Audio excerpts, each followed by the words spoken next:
ایمان کی خاطر کئی ظلم و جبر برداشت کرنے والے صحابہ، جسے رومی بادشاہ نے اپنی سلطنت کا وارث تک بنانے کی پیشکش کی، لیکن انہوں نے اپنے دین حق کی خاطر سب کچھ ٹھکرا دیا۔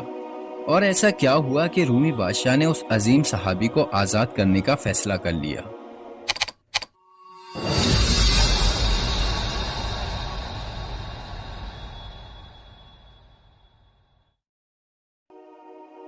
حافظ ابن کثیر اور حافظ ابن عساکر حضرت عبداللہ بن حذیفہ کا واقعہ بیان کرتے ہیں کہ آپ کو رومی کافروں نے قید کر لیا اور اپنے بادشاہ کے سامنے پیش کیا۔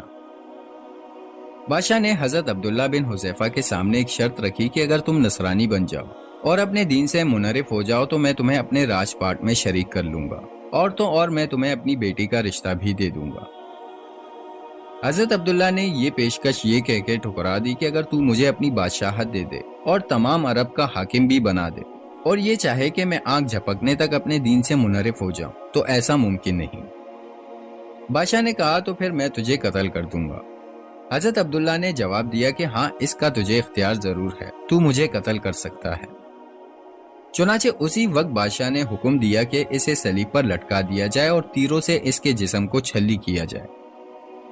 بادشاہ کے حکم کی تعمیل کی گئی، آپ کو صلیب پر لٹکا دیا گیا اور بادشاہ کے حکم کے مطابق حضرت عبداللہ کے ہاتھ پاؤں اور جسم کو چھیدنا شروع کر دیا گیا۔ بار بار کہا جاتا کہ اب بھی وقت ہے، نصرانیت قبول کر لو ورنہ اسی طرح دردناک موت میں مارے جاؤ گے۔ ہر بار آپ پورے صبر و استقلال کا مظاہرہ کرتے اور جواب دیتے ہرگز نہیں۔ آخر بادشاہ نے حکم دیا کہ اسے سولی سے اتار لو اور ایک پیتل کی دیگ کو آگ میں خوب تپا کر گرم کرو۔ بادشاہ کے حکم کے مطابق ایک پیتل کی دیگ کو گرم کیا گیا۔ بادشاہ نے ایک اور مسلمان قیدی کو لا کر پیتل کی دیگ میں ڈالنے کا حکم دیا۔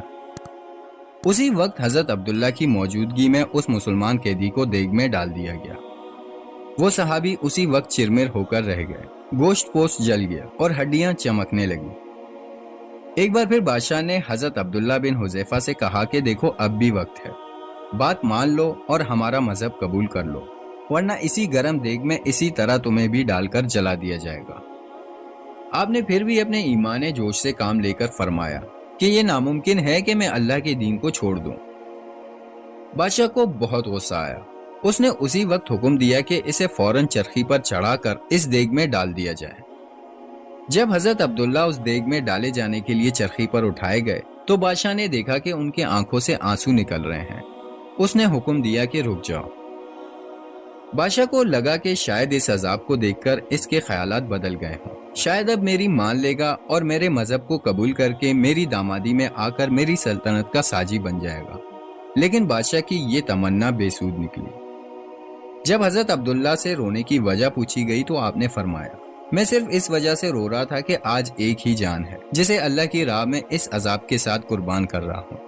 کاش میرے روئی روئی میں ایک ایک جان ہوتی تو آج میں سب جانیں اللہ کی راہ میں ایک ایک کر کے فدا کر دیتا۔ بادشاہ آپ کو قتل نہیں بلکہ آپ کے حوصلے توڑنا چاہتا تھا۔ اس کے بعد آپ کو قید میں رکھا گیا، آپ کا کھانا پینا سب بند کر دیا گیا۔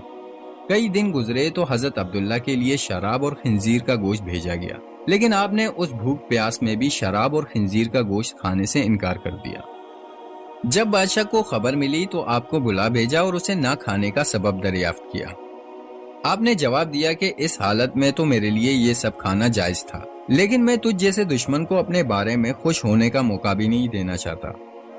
بادشاہ کو شدید تعجب ہوا کہ یہ کس طرح کے لوگ ہیں۔ بادشاہ بہت متاثر ہوا۔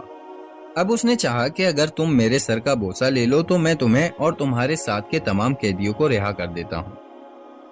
آپ نے اس پیشکش کو قبول کر لیا اور اس کے سر کا بوسہ لے لیا، اور بادشاہ نے بھی اپنا وعدہ پورا کیا اور تمام قیدیوں کو رہا کر دیا۔ اس کے بعد حضرت عبداللہ بن حذیفہ یہاں سے آزاد ہو کر مدینہ حضرت عمر کے پاس پہنچے۔ حضرت عمر نے انہیں بڑے ادب کے ساتھ منبر رسول پر بٹھایا اور فرمایا کہ عبداللہ اپنا واقعہ ہم سب کو سناؤ۔ چنانچہ جب آپ نے واقعہ سنانا شروع کیا تو خلیفۃ المسلمین کے آنکھوں سے آنسو بہنے لگے۔ حضرت عمر نے فرمایا کہ ہر مسلمان پر حق ہے کہ عبداللہ کی پیشانی چومے، اور میں ابتدا کرتا ہوں۔ یہ فرما کر پہلے آپ نے ان کے سر کا بوسہ لیا اور اس کے بعد وہاں موجود ہر مسلمان نے۔